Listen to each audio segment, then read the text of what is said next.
हर खबर पर होगी आपकी पकड़। डाउनलोड कीजिए एबीपी लाइव ऐप।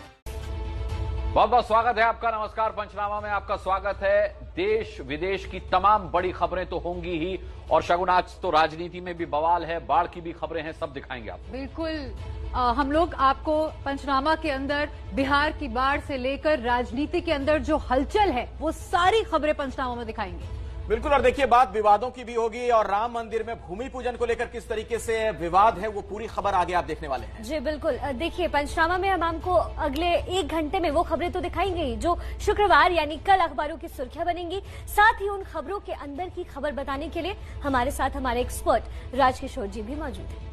धन्यवाद शिखा। पंचनामा में हमारी कोशिश है कि दर्शकों को वो बातें बताएं जो राजनीति के अंदर खाने चलती है। चलिए, तो आज तमाम अहम सवाल राजकिशोर आपसे होंगे खबरों से जुड़े हुए, जिस पर हमारे एक्सपर्ट राजकिशोर की राय आप सुनेंगे।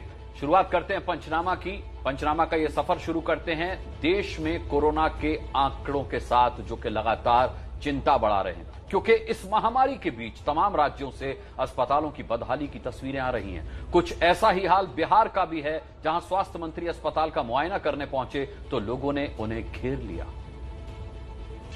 कोरोना से निपटने के लिए नीतीश सरकार के दावे कुछ भी हो, लेकिन जो तस्वीर पटना के नालंदा मेडिकल कॉलेज से आई है वो पूरी कहानी बयां करने को काफी है। सूबे के स्वास्थ्य मंत्री मंगल पांडे यहां डॉक्टरों के साथ बैठक के लिए पहुंचे थे। जब मंत्री जी बाहर निकले तो देखिए क्या हुआ। बेहतर हुई है, बेहतर है और व्यवस्था मैं सुनूंगा, मैं सुनूंगा, मैं जरूर सुनूंगा, मैं सुनूंगा। ठीक है, मैं डॉक्टर साहब जरा इनको अशोक बाबू दिखवाइए। मतलब लोग गिड़गिड़ा रहे हैं, इलाज मिल नहीं रहा, और तो और कोरोना की जांच के लिए भी कई दिन इंतजार करना पड़ रहा है।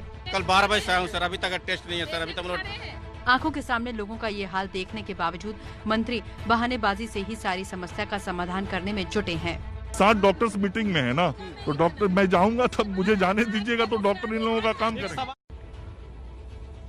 अखिलेश, बेहद चिंताजनक तस्वीरें, लोग गिड़गिड़ा रहे हैं लेकिन इलाज नहीं मिल पा रहा।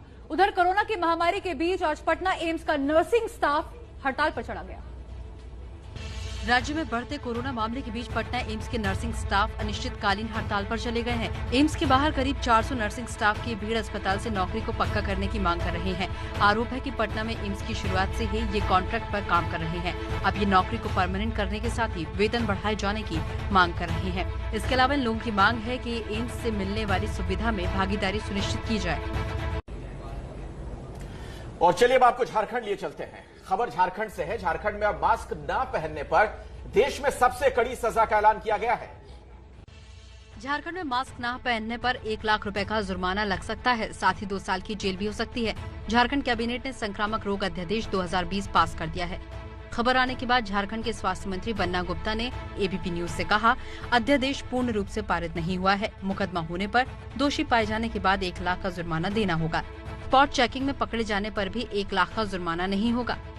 झारखंड में कोरोना के केस तेजी से बढ़ रहे हैं। झारखंड में कोरोना के केस 6,485 हो गए हैं। हालांकि 3,024 मरीज ठीक भी हो चुके हैं, लेकिन इस महामारी ने 64 लोगों की जान ले ली है। देखिए, कोरोना के मामले लगातार बढ़ते जा रहे हैं। देश में कोरोना के 12 लाख से ज्यादा केस हो चुके हैं, लेकिन सबसे ज्यादा चिंता उन 5 राज्यों को लेकर है जहां संक्रमण बेहद तेजी से बढ़ रहा है। देश में आज कोरोना के रिकॉर्ड 45,720 नए मामले आए और 1,129 लोगों की मौत हो गई। स्वास्थ्य मंत्रालय के आंकड़ों के मुताबिक महाराष्ट्र, तमिलनाडु, दिल्ली, आंध्र प्रदेश और कर्नाटक से सबसे ज्यादा केस सामने आ रहे हैं। इन 5 राज्यों में कुल 7,90,968 केस सामने आए हैं, जबकि देश में अब तक कुल 12,38,635 मामले सामने आ चुके हैं। मंत्रालय के मुताबिक 85% से ज्यादा मौत के केस देश के 7 राज्यों से आए हैं। ये राज्य महाराष्ट्र, तमिलनाडु, गुजरात, दिल्ली, कर्नाटक, पश्चिम बंगाल और उत्तर प्रदेश हैं। इन 7 राज्यों में अब तक कुल 25,646 मरीजों की मौत हो चुकी है। देखिए शिखा, आपने बताया तो सही कि 24 घंटे में रिकॉर्ड केसेस सामने आए हैं। दुनिया को उम्मीद है कि दिसंबर में गो कोरोना गो बोलेगी दुनिया, लेकिन विश्व स्वास्थ्य संगठन ने साफ कर दिया है कि 2021 से पहले वैक्सीन आने की कोई उम्मीद नहीं है। We have to make sure these vaccines are safe and that they're effective, and that takes its own time, and we're speeding that up as much as possible. We're not in any way going to cut corners on safety. We have to be able to look ourselves in the eyes, and we have to be able to look at our communities and ensure them that we have taken every precaution to make sure these vaccines are safe and effective before we go giving them to general populations. In order to make that happen, we can shorten that time, but realistically it's going to be the first part of next year before we start seeing people getting vaccinated. अगली खबर भी corona से जुड़ी हुई है और बेहद डराने वाली है। देखिए, मध्य प्रदेश सरकार के कैबिनेट मंत्री कोरोना पॉजिटिव पाए गए हैं, ये खबर है। और उसमें डराने वाली खबर ये है कि कैबिनेट बैठक में भी शामिल हुए थे ये मंत्री और लालजी टंडन के अंतिम संस्कार में लखनऊ भी गए थे। सहकारिता मंत्री अरविंद भदौरिया को कल रात 2 बजे अस्पताल में भर्ती कराया गया। अब बड़ा खतरा ये है कि 18 जुलाई को अरविंद भदौरिया ने भिंड में एक विशाल रैली की थी। रैली में उनके स्वागत में ये सैकड़ों की भीड़ देखिए।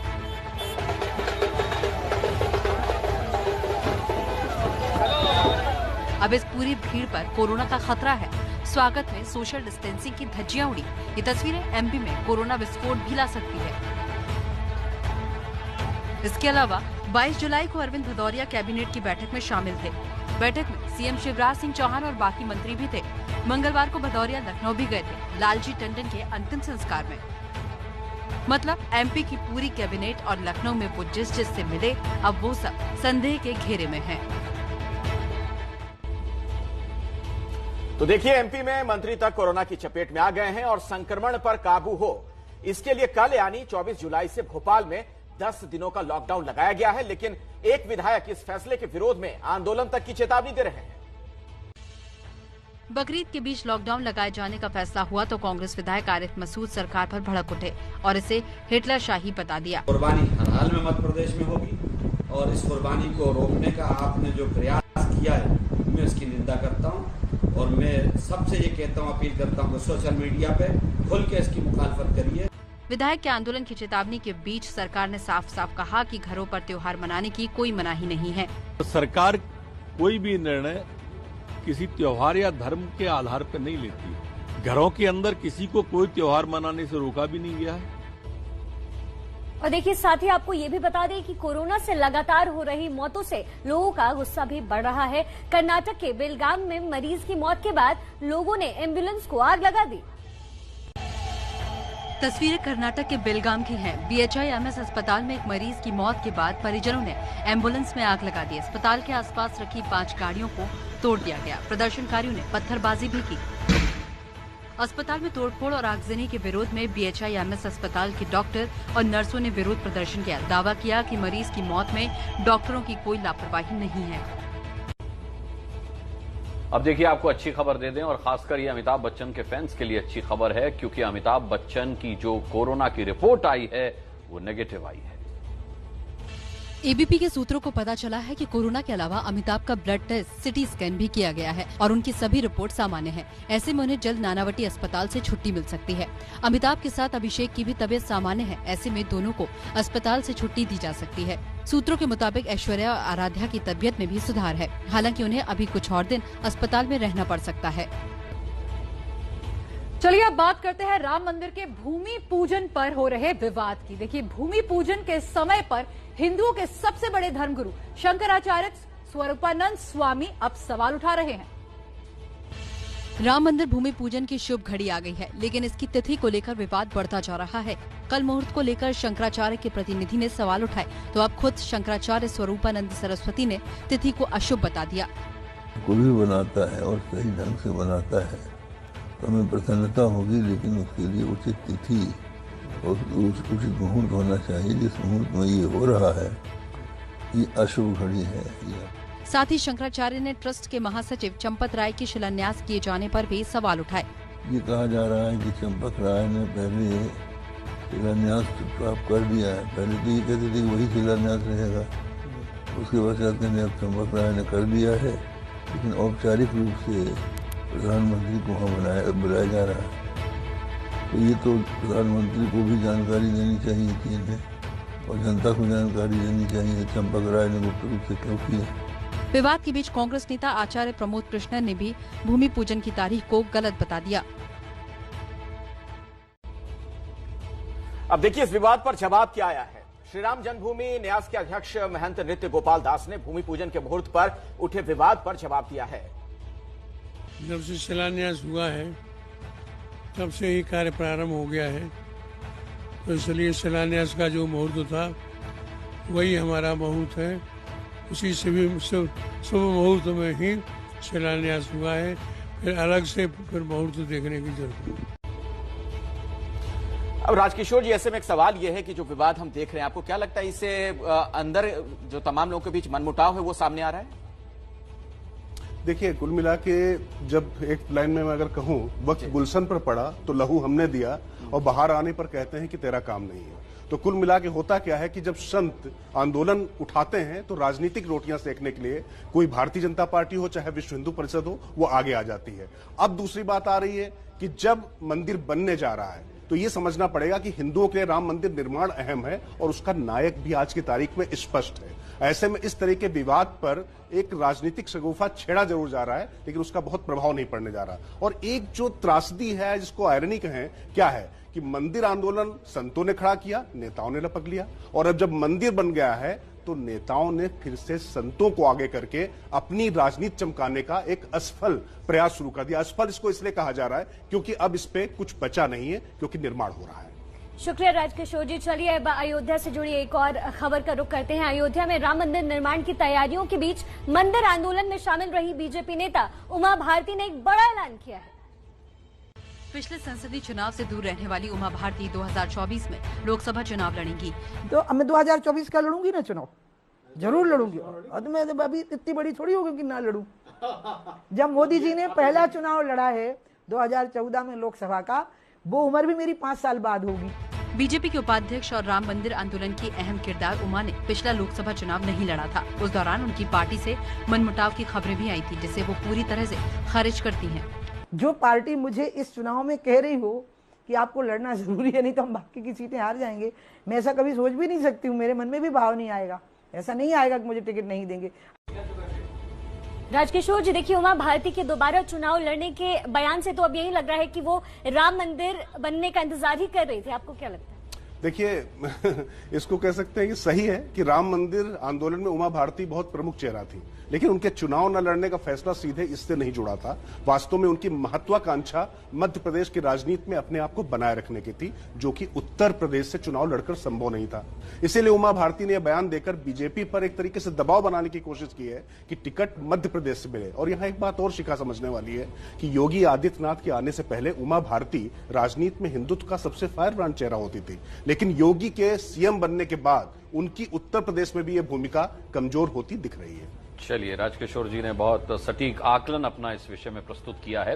पंचनामा में आगे बढ़ते हैं और जैसा कि हम लगातार बता रहे हैं, अमिताभ बच्चन की सेहत से जुड़ा हाल, तो इस समय की एक बड़ी खबर उसी से जुड़ी है। अमिताभ बच्चन ने अभी ट्वीट किया है और ट्वीट करके कहा है कि उनके कोरोना नेगेटिव आने की खबर गलत है। पंचनामा में हमने डॉक्टर्स के हवाले से ये खबर चलाई थी, लेकिन अब अमिताभ बच्चन ने खुद ट्वीट करके बताया है कि वो अभी कोरोना नेगेटिव नहीं हुए हैं। डॉक्टर्स के हवाले से पहले यह खबर आई थी कि अमिताभ बच्चन कोरोना नेगेटिव हो गए हैं, यानी वो ठीक हो गए हैं, पूरी तरह से उन्होंने कोरोना को हरा दिया है। यह खबर हेडलाइंस भी बनी, लेकिन अब अमिताभ बच्चन ने ही इस खबर का खंडन किया है। उन्होंने अभी ट्वीट करके इस बात की जानकारी दी है कि वो कोरोना नेगेटिव नहीं है। चलिए अगली खबर का रुख करते हैं। आज विवादित ढांचा ढाए जाने के केस में बीजेपी के वरिष्ठ नेता मुरली मनोहर जोशी से सीबीआई की विशेष अदालत ने 3 घंटे से ज्यादा समय तक पूछताछ की है। पुराने हाईकोर्ट परिसर में विशेष सीबीआई न्यायालय में वीडियो कॉन्फ्रेंसिंग से सुनवाई हुई। सुनवाई के दौरान मुरली मनोहर जोशी ने अपने ऊपर लगे आरोपों का खंडन किया। मुरली मनोहर जोशी से करीब 1054 सवाल पूछने थे, जिसमें से 300 से अधिक सवाल पूछे गए। विवादित ढांचा गिराए जाने के केस में अब कल बीजेपी के वरिष्ठ नेता लालकृष्ण आडवाणी भी वीडियो कॉन्फ्रेंसिंग के जरिए अपना बयान दर्ज करवाएंगे। आडवाणी के बयान दर्ज कराने से पहले बुधवार को गृह मंत्री अमित शाह उनसे मिलने के लिए पहुंचे। 30 मिनट तक दोनों नेताओं के बीच बात हुई। इस दौरान अमित शाह के साथ भूपेंद्र यादव भी मौजूद थे। और अब अगली खबर, देश भर में पैदल घूमकर गो कथा सुनाने वाले मोहम्मद फैज खान अयोध्या में मंदिर भूमि पूजन के कार्यक्रम में शामिल होने पैदल ही निकल पड़े हैं। तन पर पीला कपड़ा, गर्दन पर भगवा गमछा, ये हैं छत्तीसगढ़ की राजधानी रायपुर के मोहम्मद फैज खान। अयोध्या की यात्रा पर पैदल ही निकल चुके हैं। 14 दिन की पैदल यात्रा कर 4 अगस्त तक अयोध्या पहुंचने का लक्ष्य। इसके लिए 800 किलोमीटर का सफर पैदल चलकर तय करेंगे। अयोध्या में 5 अगस्त को होने वाली राम जन्मभूमि के शिलान्यास कार्यक्रम में शामिल होना चाहते हैं। मंदिर शिलान्यास में मिट्टी भेंट करने के लिए फैज खान ने माता कौशल्या की जन्मभूमि रायपुर के चंदखुरी से मिट्टी भी इकट्ठा कर ली है। भगवान श्री रामचंद्र जी का ननिहाल दक्षिण कौशल, जो अभी छत्तीसगढ़ के नाम से जाना जाता है, माता कौशल्या यहीं की हैं और चंदखुरी में उनका जन्म स्थान है। वहां से हमने ये मिट्टी ली है और पैदल पैदल चल रहे हैं और हम पहुंचेंगे अयोध्या, जहां शिलान्यास के दिन हम इसे भेंट अर्पित करेंगे। और अब बात राजस्थान के राजनीति से जुड़ी हुई। राजस्थान राजनीति का मामला आज सुप्रीम कोर्ट में था। सुप्रीम कोर्ट ने आज जो आदेश दिया है उससे तो यही लग रहा है कि ना गहलोत जीते और ना पायलट हारे। सुप्रीम कोर्ट ने अपने आदेश में 3 बड़ी बातें कही हैं। सुप्रीम कोर्ट ने हाई कोर्ट को आदेश जारी करने से नहीं रोका है, लेकिन सुप्रीम कोर्ट ने कहा है कि हाई कोर्ट का जो भी आदेश हो उस पर अमल सुप्रीम कोर्ट के फैसले पर निर्भर करेगा। सोमवार को सुप्रीम कोर्ट में अगली सुनवाई है, जबकि राजस्थान हाई कोर्ट कल फैसला सुनाएगी। इसके अलावा सुप्रीम कोर्ट ने सुनवाई के दौरान एक अहम टिप्पणी करते हुए कहा, असंतोष की आवाज को इस तरह नहीं दबाया जा सकता। सुप्रीम कोर्ट में राजस्थान के स्पीकर सीपी जोशी ने पूर्व डिप्टी सीएम सचिन पायलट और 18 कांग्रेस विधायकों के खिलाफ दल बदल विरोधी कार्यवाही को 24 जुलाई तक स्थगित करने के हाईकोर्ट के आदेश को चुनौती दी थी।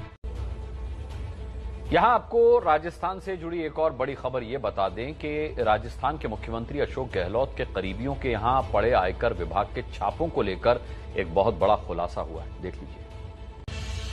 जानकारी मिली है कि छापे के दौरान सीएम का शैडो कहे जाने वाले एक शख्स के घर से 2 पर्सनल डायरी बरामद हुई हैं। आयकर सूत्रों के मुताबिक इनमें से एक डायरी में करोड़ों रुपए के लेन देन का हिसाब था, जबकि दूसरी डायरी में कई लोगों का काला चिट्ठा था। इसके साथ ही साथ बैंकों में मौजूद तमाम नौकर नौकरों के नाम पर पाए गए हैं। जांच में अब तक 12 करोड़ से ज्यादा रुपए बरामद हो चुके हैं, जबकि कई लॉकर अभी भी खोले जाने हैं। अब तक की छापेमारी के दौरान जो दस्तावेज बरामद हुए हैं उसमें आयकर चोरी का पता चला है। चलिए अगली खबर का रुख करते हैं। जयपुर की एक अदालत ने केंद्रीय मंत्री गजेंद्र सिंह शेखावत के खिलाफ जांच का आदेश दिया है। मामला संजीवनी क्रेडिट कॉर्पोरेटिव सोसाइटी से जुड़ा हुआ है, जिसमें हुए 884 करोड़ के घोटाले को लेकर शेखावत के खिलाफ शिकायत दर्ज कराई गई थी। आरोप है कि घोटाले के पैसे शेखावत और उनके करीबियों तक पहुंचे। कोर्ट ने शेखावत, उनकी पत्नी और सहयोगियों के खिलाफ जांच के आदेश दिए हैं। शेखावत और उनके सहयोगी वहां पर आते थे, इनके प्रोग्राम्स में भाग लेते थे और उनके कहने में आकर विशेष रूप से राजपूत जाति के लोगों ने वहां पर बहुत बड़ा इन्वेस्टमेंट इस क्रेडिट कोऑपरेटिव सोसाइटी में किया है।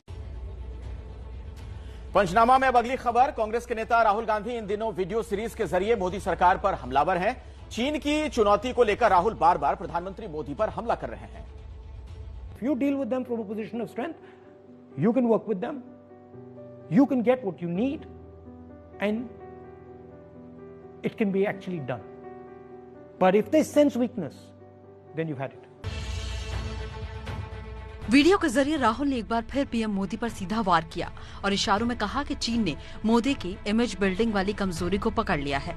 अपने दूसरे वीडियो में भी राहुल ने मोदी की छवि को फर्जी बताया था। चीन को लेकर राहुल के लगातार हमलों के बीच केंद्रीय मंत्री मुख्तार अब्बास नकवी ने उन्हें सिरफिरा बता दिया। ऐसे संकट के समय में बड़े बड़े सिरफिरों के दिमाग ठीक हो जाते हैं, लेकिन जो है वो इनकी दिमाग क्यों ठीक नहीं हो रहा है, क्यों और ज्यादा खराब हो गया है, तो ये इसका तो इलाज हम नहीं कर सकते। और अब आपको पंचनामा में दिखाते हैं एक अच्छी खबर, खासकर ये महिलाओं को लेकर के एक अच्छी खबर है। थल सेना की 10 विंग में महिलाओं को अब स्थायी कमीशन दिया जाएगा। अब सेना की army air defence, signal engineer, army aviation, electronics, mechanical engineering, army service corps, army ordinance corps और इंटेलिजेंस कॉर्प्स में भी एसएससी की महिला अफसरों को स्थायी कमीशन मिल पाएगा। इसके साथ साथ जज and advocate general, army educational corps में ये सुविधा मिलेगी। यहाँ ये समझना भी जरूरी है कि महिलाओं को अभी इन्फेंट्री, आर्म तोपखाने और मैकेनाइज्ड इन्फेंट्री में अभी भी स्थायी कमीशन नहीं दिया जाएगा। यानी महिलाएं अभी भी सीधे युद्ध के मैदान में नहीं जा सकेंगी, लेकिन अब सपोर्ट आर्म में रहेंगी। और इस ब्रेक के दौरान शगुन के मोबाइल पर एक वीडियो मैसेज आया। ये वीडियो मैसेज अगली खबर के तौर पर हम आपको दिखाने वाले हैं। ये दिल्ली में चेन स्नैचर के आतंक का वीडियो है। दिल्ली के पौष इलाके ग्रेटर कैलाश पार्ट 1 में पैदल जा रही एक महिला और एक लड़की के साथ दिन दहाड़े बाइक से दो बदमाश आकर किस तरह की स्नैचिंग करते हैं। दोनों ने हेलमेट पहन रखा है और महिला के गले की चेन छीनने की कोशिश करते हैं। महिला चेन बचाकर भागती है, लेकिन बाइक सवार बदमाश बाइक से नीचे उतर जाता है और महिला के साथ मारपीट करता है। यह घटना आज दोपहर 1:30 बजे की है। और शगुन, ये बिल्कुल आपके घर के सामने का मामला है। बिल्कुल अनुराग, ये बिल्कुल हमारे घर के बाहर का गुरुद्वारा है।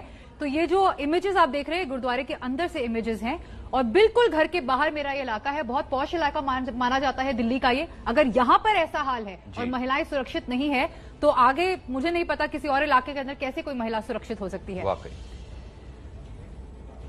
चलिए अब आपको लेकर चलते हैं अमेरिका, जहां बुधवार रात न्यूयॉर्क में बिजली गिरी, लेकिन साथ ही एक बहुत ही अद्भुत नजारा देखने को मिला। नजारा देखिए। यह है अमेरिकी संघर्ष की पहचान और शान, स्टैच्यू ऑफ लिबर्टी। बुधवार की रात न्यूयॉर्क शहर में भारी बारिश हुई और उसी दौरान यह अद्भुत नजारा देखने को मिला। स्टैच्यू ऑफ लिबर्टी के करीब 2 बार बिजली गिरी। हालांकि बिजली गिरने से जान माल का नुकसान नहीं हुआ। अमेरिका के कई राज्यों में बारिश से बाढ़ जैसे हालात हैं। अब खबरों में आगे बढ़ते हैं और बात करेंगे बिहार में बाढ़ से मचे हाहाकार की। बिहार में लगातार हो रही बारिश के बीच नेपाल ने दरभंगा की मुश्किलें बढ़ा दी हैं। एबीपी न्यूज ने दरभंगा में बागमती नदी के किनारे बसे गांव का जायजा लिया। पूरी तरह पानी में डूबा दरभंगा का पिंडारूज पंचायत। बेघर होकर ईंट पर बैठकर मदद का इंतजार करता बुजुर्ग। बाढ़ के पानी में भी खड़े होकर साफ पानी के लिए हैंडपंप चलाता व्यक्ति। भूख मिटाने के लिए फल से काम चलाती बच्ची। आशियाना खोने के बाद सड़क किनारे प्लास्टिक के बनाए टेंट में शरण लेते लोग। ये तस्वीर है बिहार के दरभंगा में बाढ़ से हुई बर्बादी की।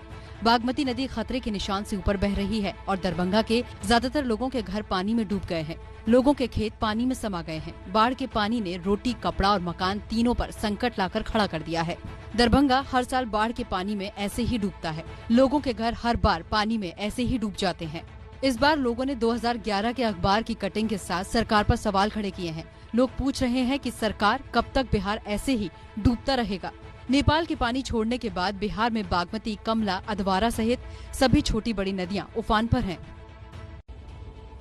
देखिए, बाढ़ से बिहार का हाल बेहाल है। बिहार के गोपालगंज में बाढ़ के पानी से महासेतु बांध जगह जगह से टूट रहा है।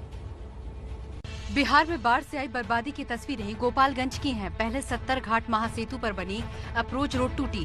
अब जादापुर मंगलपुर महासेतु के आगे अप्रोच सड़क में अचानक दरार आ गई है। इन्हीं सड़क के जरिए बिहार के 2 जिले गोपालगंज और बेतिया आपस में जुड़े थे। सड़क टूटने के बाद महासेतु मार्ग पर यातायात को रोक दिया गया है। सीएम नीतीश और डिप्टी सीएम तेजस्वी यादव ने इस पुल का उद्घाटन 13 मार्च 2016 में किया था। करीब 548 करोड़ रुपए की लागत से महासेतु और पुल के दोनों ओर 16 किलोमीटर अप्रोच रोड बनाया गया था। नेपाल से 4.5 लाख क्यूसेक पानी छोड़ा गया है, जिसका असर बिहार के कई जिलों में दिख रहा है। बाढ़ की संकट की घड़ी में सरकारी निर्माण की कलई भी खुल रही है। और शिखा, बिल्कुल यही हाल जो है वो बिहार के सीतामढ़ी का भी है। बाढ़ से वहां बुरा हाल है। सड़कों पर पानी भरने से लोगों का कहीं भी आना जाना तक मुश्किल है। सड़क पर तेज रफ्तार से बहता पानी और इस पानी के बीच पैदल और गाड़ियों से मुश्किल सफर पर चलते लोग। तस्वीरें बिहार के सीतामढ़ी की हैं। लगातार हो रही बारिश की वजह से सड़कें नदी जैसी लगने लगी हैं। सड़क का एक हिस्सा भी पानी की वजह से दिखाई नहीं दे रहा है। बारिश की वजह से सीतामढ़ी के पुपरी सड़क पर 3 से 4 फीट ऊपर से पानी बह रहा है। सड़क पर पानी भरने की वजह से यातायात बुरी तरह से प्रभावित हुआ है। तो बिहार में बाढ़ से क्या हाल है वो तो आपने देखा, लेकिन बिहार के मधुबनी में बिजली विभाग की एक लापरवाही ने 3 घरों को मातम में डुबो दिया। 1-2 नहीं 7 नावों से उफनती नदी में सर्च ऑपरेशन चलाया गया। उन 3 लोगों की तलाश में जो कि इस नाव से जा रहे थे और सरकारी नकारेपन की वजह से बीच नदी में उनकी मौत हो गई। बताया जा रहा है कि तीनों लोग करंट लगने के बाद नदी में जा गिरे। ये हादसा मधुबनी के बल्थी पुल के पास हुआ। बिजली विभाग के 11,000 वोल्ट का तार नदी के थोड़े ऊपर लटक रहा था। नाव से गुजरते हुए तीनों लोग उसी की चपेट में आ गए। बिजली विभाग की लापरवाही ने तीनों लोगों की जान ले ली। स्थानीय लोग इस बारे में बिजली विभाग को कई बार आगाह कर चुके थे, लेकिन किसी ने नहीं सुनी। जो नाव दिख रहा है आपको, वहाँ 3 घटवार के साथ नाव आ रहा था। 11,000 वोल्ट का तार वहाँ नीचे गिरा हुआ है। उसमें नाव फंसा और जो नाव खेव रहे थे घटवार, उनको करंट लगा और उनके साथ जो वहाँ 2 थे वो तीनों आदमी घाट में गिर गए। राजकिशोर जी, एक बात बताइए, बिहार में हर जगह पानी ही पानी है। नीतीश कुमार कहाँ है? देखिए, बिहार का दुर्भाग्य यही है वहां बाढ़ का पानी चढ़ने के साथ ही सियासत भी ऊपर चढ़ती है। और बिहार में पिछली बार भी बाढ़ के बाद चुनाव हुए थे, पर नीतीश पर ऐसे ही विपक्ष हमलावर था, लेकिन चुनाव की बहार तो नीतीश कुमार ही साबित हुए। और नीतीश कुमार 1-2 हफ्ते में सामने आएंगे, राहत सामग्री बांटेंगे, पुनर्वास कराएंगे, केंद्र से पैकेज लेंगे और फिर बिहार में चुनाव हो जाएगा। जनता भी मस्त और नीतीश भी मस्त। ऐसे ही बिहार में होता है, चुनाव हो जाता है, जनता ऐसे ही आस देखती रह जाती है। बिल्कुल, लेकिन बहुत दुर्भाग्यपूर्ण है जिस तरीके से जनता को उसके हाल पर छोड़ दिया गया है। बिहार में बाढ़ भी और राजनीति की बहार भी। अगली खबर असम की है। वहां पिछले 1 महीने से बाढ़ के आगे जिंदगी डूबती नजर आ रही है।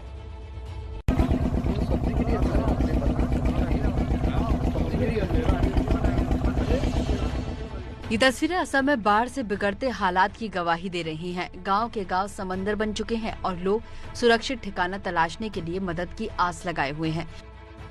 लेकिन घर छोड़कर जा रहे लोगों की मुश्किलें कहीं भी कम नहीं, क्योंकि जिस ठिकाने में वो शरण ले रहे हैं वो कितने दिन में डूब जाएगा वो तय नहीं। अभी हम सामने हमारे गाँव सारा भी टूट गया। अभी इधर कुछ यहाँ पे कुछ भी नहीं है। तो अभी जहाँ दूसरा जगह में उस पर हम रहने गया, वहाँ भी हम कितना दिन रह पाएंगे वो भी नहीं पता। अभी तो बाढ़ का सीजन ही है।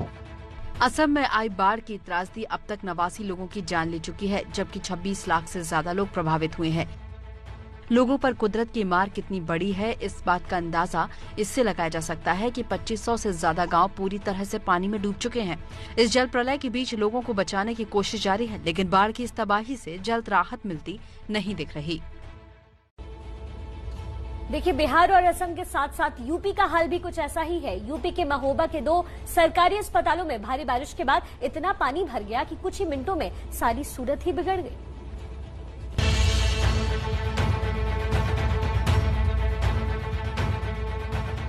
मरीज से लेकर डॉक्टर तक, दवाइयों से लेकर मशीनों तक सब पानी में डूबा हुआ है। इमरजेंसी वार्ड से लेकर जनरल वार्ड, हर जगह पानी ही पानी नजर आ रहा है। ये यूपी के महोबा का जिला अस्पताल है, जहां तेज बारिश के बाद कोई कोना नहीं बचा जहां पानी नहीं भरा हो। इस गंदे पानी को देखकर लग रहा है कि यहाँ ठीक होने की बजाय लोग बीमारियां लेकर घर जाएंगे। अस्पताल का परिसर भी तालाब बन गया है। महिला अस्पताल में भी 2-2 फीट पानी भर गया और ये सब हुआ पानी की निकासी का इंतजाम न होने की वजह से, जिस पर प्रियंका गांधी ने भी योगी सरकार पर हमला बोल दिया।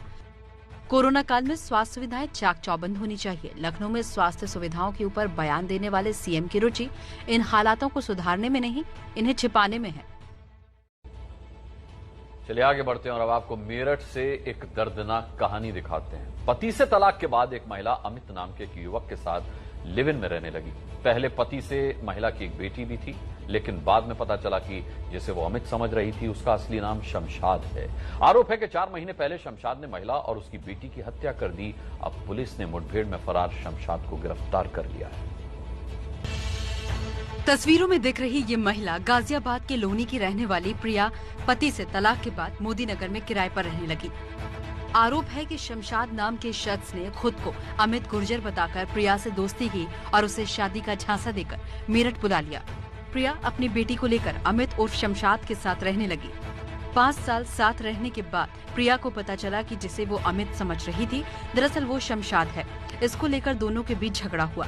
आरोप है कि अप्रैल को शमशाद ने प्रिया और उसकी बेटी की हत्या कर शव घर में ही दफना दिया। ये जानकारी मिली कि जो उसका कथित पति है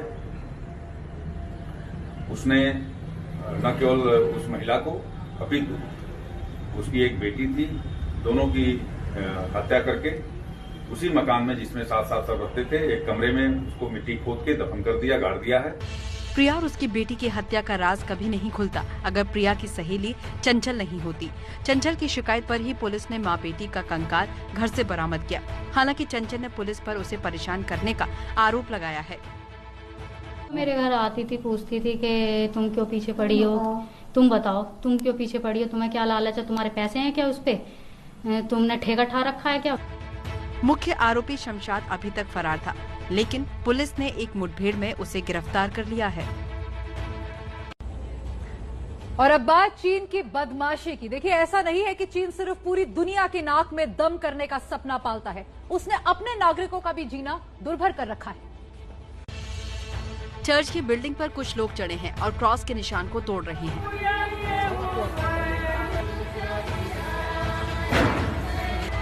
दूसरी तस्वीर में मशीन की मदद से पवित्र क्रॉस के निशान मिटाए जा रहे हैं।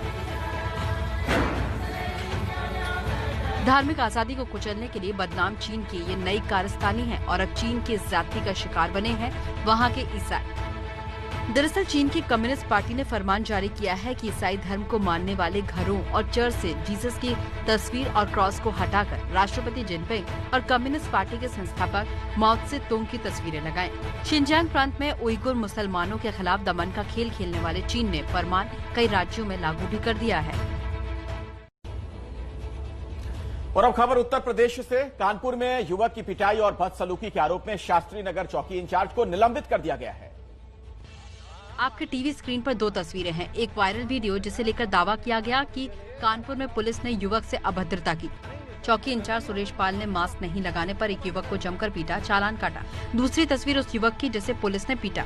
पुलिस की पिटाई का वीडियो वायरल होने के बाद चौकी इंचार्ज सुरेश पाल को तो निलंबित कर दिया गया है, लेकिन दावा है कि पुलिस प्रताड़ना की कहानी यही नहीं रुकी। पुलिस की पिटाई के शिकार रोहित सिंह चौहान ने जब किसी दूसरे मामले में शिकायत लेकर पनकी थाने पहुंचे तो वहां के थानेदार ने भी उसकी जमकर पिटाई की। दावा है कि रात भर उसे जेल में रखकर मारपीट की गई, गलत केस में फंसाने की धमकी दी गई। अब पुलिस पनकी थाने मामले की जांच कर रही है। चलिए अब अगली खबर का रुख करते हैं। पीएम मोदी ने आज मणिपुर के लिए एक बड़ी परियोजना का शुभारंभ किया है। आज पीएम मोदी ने मणिपुर वाटर प्रोजेक्ट का वीडियो कॉन्फ्रेंसिंग के जरिए शुभारंभ किया। मणिपुर के लिए ये योजना क्यों अहम है, सबसे पहले ये जानिए। मणिपुर वाटर सप्लाई प्रोजेक्ट के जरिए 2024 तक हर घर जल पहुंचाने का लक्ष्य है। प्रोजेक्ट के जरिए 1,42,749 घरों में नल कनेक्शन के जरिए पानी पहुंचेगा। प्रोजेक्ट की लागत करीब 3,000 करोड़ रुपए है।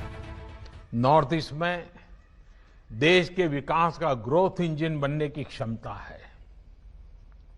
दिनों दिन मेरा ये विश्वास इसलिए गहरा हो रहा है क्योंकि अब पूरे नॉर्थ ईस्ट में शांति की स्थापना हो रही है। जहां से पहले सिर्फ नेगेटिव खबरें ही आती थी, वहां अब पीस, प्रोग्रेस और प्रॉस्पेरिटी का मंत्र गूंज रहा है। अफगानिस्तान के दो बच्चों के साहस की चर्चा पूरी दुनिया में हो रही है। अफगानिस्तान के इन भाई बहन ने तालिबानी आतंकवादियों से जंग लड़ी और वो भी हथियारों से।